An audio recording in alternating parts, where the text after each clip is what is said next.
Dear friends, welcome to my career my future the team of expert counsellors. देखिए, जैसा कि आप जानते हैं कि कर्नाटका एक बहुत इंपॉर्टेंट स्टेट है मेडिकल के स्टूडेंट्स के लिए।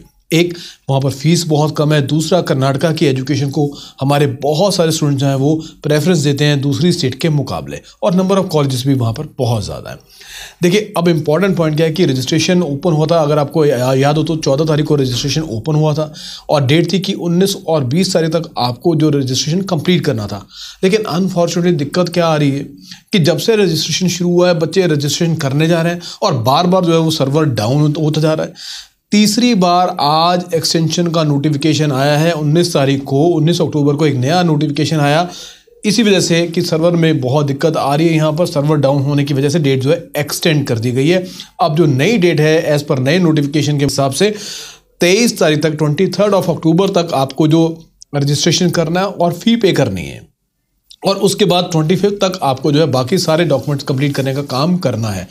देखिए, ये वीडियो यहाँ पर ख़त्म इसलिए नहीं होता कि कुछ बच्चे पॉइंट स्टेप नंबर 2 तक पहुँच गए हैं पेमेंट करने के बाद, कुछ स्टेप नंबर 3 या 4 तक पहुंच गए हैं, लेकिन हर स्टेप पर कुछ ना कुछ इन्फॉर्मेशन खास तौर पे जो नॉन कर्नाटका वाले जो स्टूडेंट्स हैं उनको फेस करने पड़ रहे हैं। बहुत सारी इन्फॉर्मेशन ऐसी है जो उनको समझ नहीं आ रही कि इन्फॉर्मेशन यहाँ पर कौन सी डालनी है, और कहीं ना कहीं जो बुकलेट है या गाइडेंस जो है जो दी गई है वहाँ पर, उसमें भी उनके बारे में कोई जिक्र नहीं है। सो ऐसे में बच्चों का कंफ्यूज होना, बच्चों का परेशान होना, और ऊपर से सर्वर का बार बार डाउन होना, बच्चों को समझ नहीं आ पा रहा कि वो इन्फॉर्मेशन की वजह से आगे नहीं बढ़ पा रहे, या गलत इन्फॉर्मेशन की वजह से आगे नहीं बढ़ पा रहे, या सर्वर डाउन होने की वजह से आगे नहीं बढ़ पा रहे। सो ऐसे में आपका बहुत सारा टाइम, वो भी उन हालातों में जब आपके ऊपर बॉम्बारमेंट चल रही है, हर स्टेट के नोटिफिकेशन आ रहे हैं, रजिस्ट्रेशन का प्रोसेस जारी है। सो ऐसे में कोई स्टेट मिस ना हो जाए। एक ही स्टेट अगर आपका इतना टाइम ले जाएगी तो बाकी स्टेट का आप कैसे करेंगे?